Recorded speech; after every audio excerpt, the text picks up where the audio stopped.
আসসালামু আলাইকুম প্রিয় শিক্ষার্থীবৃন্দ। আজকে আলোচনা করব 2024 সালে ঢাকা বোর্ডে ভেক্টর থেকে যে প্রশ্ন এসেছে সেটি নিয়ে। তো এখানে চিত্রে তমাল পি বিন্দু থেকে নৌকা চালিয়ে নদীর অপর পাড়ে যাচ্ছে। সে পিএস বরাবর 5 কিলোমিটার/আওয়ার বেগে নৌকা চালিয়ে নদীর অপর পার এম বিন্দুতে পৌঁছায়। নদীর প্রস্থ PQ = 2 কিলোমিটার। তো আমরা যদি ধরি এটা হলো পি বিন্দু, দেখো এই পি বিন্দু থেকে তমাল যাত্রা শুরু করেছে। সে পিএস বরাবর 5 কিলোমিটার/আওয়ার বেগে যাচ্ছে, 5 কিলোমিটার/আওয়ার। এবং নদীর অপর পারে সে এই যে এম বিন্দুতে গিয়ে পৌঁছেছে। তো এবং এখানে নদীতে স্রোত আছে এবং স্রোতের বেগটা হচ্ছে 3 কিলোমিটার/আওয়ার। তো এবং এই স্রোত এবং এই যে তমাল নৌকা চালিয়েছে, এই দুটোর মধ্যবর্তী কোণ হচ্ছে 100 ডিগ্রি। তাহলে আমরা সিকিউ সলিউশনে যাব। হচ্ছে কিউএম এর দূরত্ব বের করো। তার মানে হচ্ছে কিউএম মানে হচ্ছে সে পার বরাবর অতিক্রান্ত দূরত্ব, যে নদীর পার, এটা হল নদীর পার, এই বরাবর অতিক্রান্ত দূরত্বটা বের করতে বলেছে। তো আমরা প্রথমে সলিউশনে চলে যাই। গ নাম্বার প্রশ্নের উত্তরটা আগে দেখি। গতে আমাদের বের করতে হবে হচ্ছে কিউএম বরাবর দূরত্ব। তাহলে কিউএম বরাবর দূরত্ব বের করার জন্য আমাদেরকে আগে এই পি থেকে এম পর্যন্ত, অর্থাৎ এই যে পি থেকে এই এম পর্যন্ত দূরত্বটা কিন্তু আগে বের করতে হবে, পিএম দূরত্বটাকে বের করতে হবে। তাহলে আমরা প্রথমে যেগুলো দেওয়া আছে, প্রথমে হচ্ছে নৌকার বেগ দেওয়া আছে। ধরি নৌকার বেগ V = 5 কিলোমিটার/আওয়ার। স্রোতের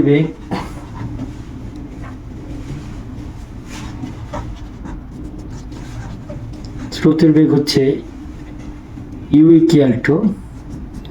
3 কিলোমিটার/আওয়ার। স্রোতের বেগ হচ্ছে 3 কিলোমিটার/আওয়ার। নদীর প্রস্থ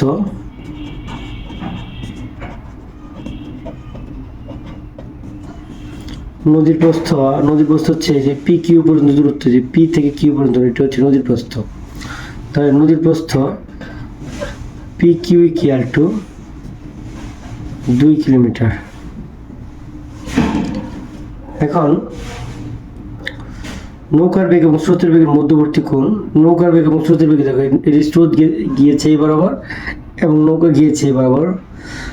স্রোত এবং নৌকার মধ্যবর্তী কোণ কিন্তু 100 ডিগ্রি। তাহলে আমরা এখানে লিখতে পারি হচ্ছে নৌকার বেগ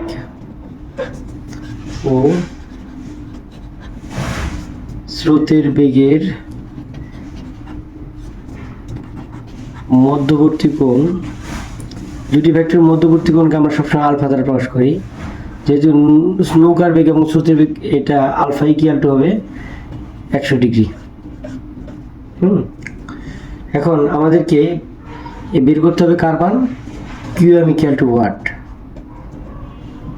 নৌকার লব্ধি বেগ ও স্রোতের বেগের মধ্যবর্তী কোণ যদি থিটা হয়, নৌকার লব্ধি বেগ স্রোতের বেগের মধ্যবর্তী কোণ যদি আমরা ধরলাম হচ্ছে কোণ ধরলাম হচ্ছে tan θ = আমরা জানি হচ্ছে V sin alpha / U + V cos alpha।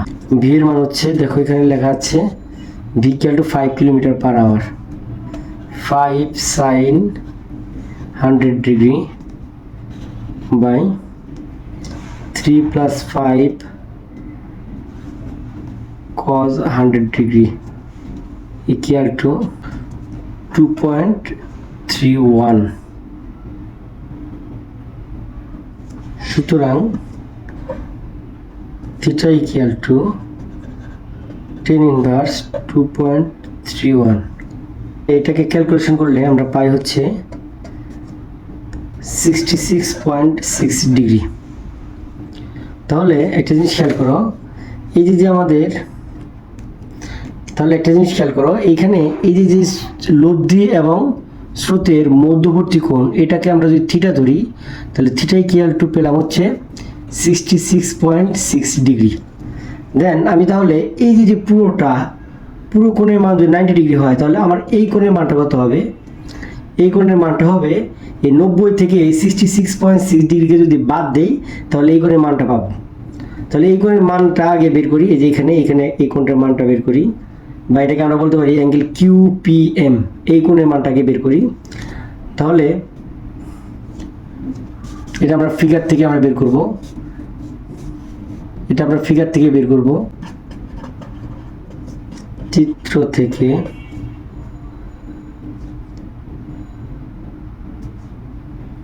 Angle QPM equal two 90 degree minus theta, বা এটাকে আমরা বলতে পারি 90 ডিগ্রি মাইনাস 66.6 ডিগ্রি। এটাকে লিখবো হচ্ছে 23.4 ডিগ্রি। তাহলে এখন এই ত্রিভুজ PQM, এটা একটা সমকোণী ত্রিভুজ হয়, এই PQM এ অ্যাঙ্গেল QPM এর আমরা কোণটাকে আমরা বের করি, যদি QPM থেকে পাই ত্রিভুজ QPM থেকে পাই এখানে 10 angle QPM equal to QM by PQ, বা QM equal to PQ into 10 angle QPM। অর্থাৎ এই অ্যাঙ্গেল QPM এর মান কত এখন বের করব। তাহলে PQ এর মান হচ্ছে 2 কিলোমিটার এবং 10 অ্যাঙ্গেল QPM এর মান কত? 23.4 ডিগ্রি। তাহলে এখানে 23.4 ডিগ্রি, তাহলে 2 ইন্টু 10 23.4 ডিগ্রি মান আসছে কত?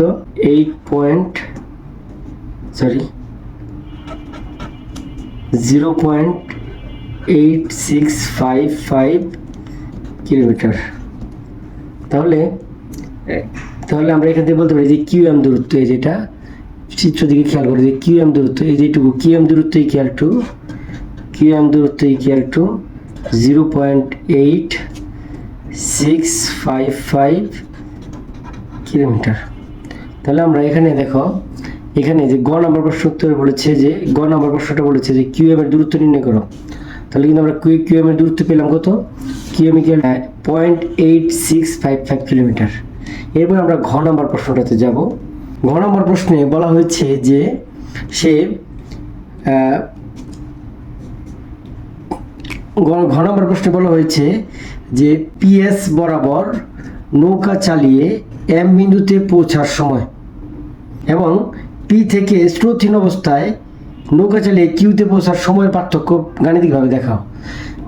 অর্থাৎ তমাল সে যে সময় PS বরাবর নৌকা চালাবে, PS বরাবর নৌকা চালিয়ে সে যে সময় M বিন্দুতে পৌঁছাবে, তখন আমার কি পরিমাণ সময় লাগে, আর যদি স্রোতহীন অবস্থায় P বিন্দু থেকে এসে Q বিন্দুতে পৌঁছায়, এই ক্ষেত্রে সময় কতটুকু লাগবে, এই দুটো সময়ের পার্থক্য বের করে আমাদেরকে দেখাতে হবে। তাহলে ঘ নাম্বার প্রশ্নের উত্তরটাতে যাই। বলেছে PS বরাবর নৌকা চালিয়ে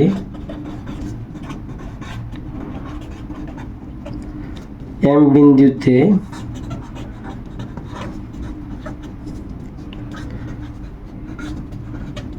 পৌঁছানোর ক্ষেত্রে এখানে আমরা জানি যে V equal to 5 kilometre per hour, U equal to 3 kilometre per hour, এবং নদীর প্রস্থটাকে যদি আমরা D ধরি, D ইকুয়াল টু 2 কিলোমিটার। তাহলে এবং নদী এবং স্রোতের মধ্যবর্তী কোণ এটাকে হচ্ছে আলফা ইকুয়াল টু 100 ডিগ্রি। তাহলে এখন আমাদের প্রথম ক্ষেত্রে সে প্রথম ক্ষেত্রে সে পিএস বরাবর নৌকা চালিয়ে যদি কি এম বিন্দুতে পৌঁছায়, সেই ক্ষেত্রে আমার সময়টাকে যদি ধরলাম হচ্ছে T1, তাহলে প্রথম ক্ষেত্রে হচ্ছে T1, তাহলে T1 ইকুয়াল টু আমরা ধরতে পারি হচ্ছে D/V sin আলফা। তাহলে এখন এখানে ডি এর মান হচ্ছে 2 কিলোমিটার বাই ভি এর মান হচ্ছে 5 ইন্টু সাইন 100 ডিগ্রি। এটা মান আসে হচ্ছে 0.406 আওয়ার। আবার দ্বিতীয় ক্ষেত্রে হচ্ছে, দেখো দ্বিতীয় ক্ষেত্রে কি বলেছে, সে পি বিন্দু থেকে স্রোতহীন অবস্থায় সরাসরি কি বিন্দুতে পৌঁছাইতে, স্রোতহীন অবস্থায়, অর্থাৎ সে এই পি বিন্দু থেকে সরাসরি কি বিন্দুতে যে পৌঁছাবে, এই ক্ষেত্রে আমার সময়টা কত লাগবে। দ্বিতীয় ক্ষেত্রে জন্য আমরা লিখতে পারি পি থেকে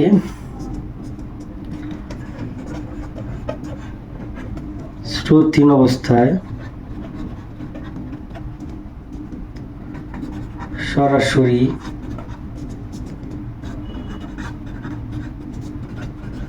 নৌকা চালিয়ে কিউতে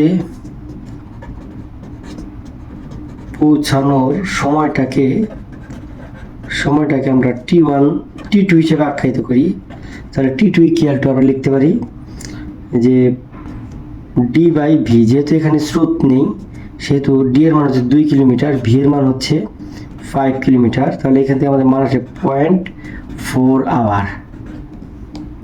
দেখো এখন একটা জিনিস খেয়াল করো যে প্রথম এই T1 এর ক্ষেত্রে আমার টাইম আসছে হচ্ছে 0.406 আওয়ার এবং T2 এর ক্ষেত্রে টাইম আসছে 0.4 আওয়ার। তাহলে এখন সময়ের পার্থক্য ওরা চেয়েছে যে সময়ের পার্থক্য কত, এই যে সময়ের পার্থক্য কত এটা চেয়েছে। তাহলে সময়ের পার্থক্যটা আমরা বের করি। তাহলে সুতরাং সময়ের পার্থক্য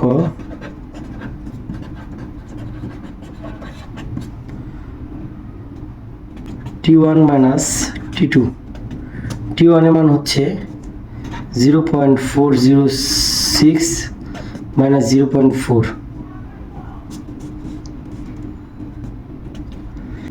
0.006 আওয়ার।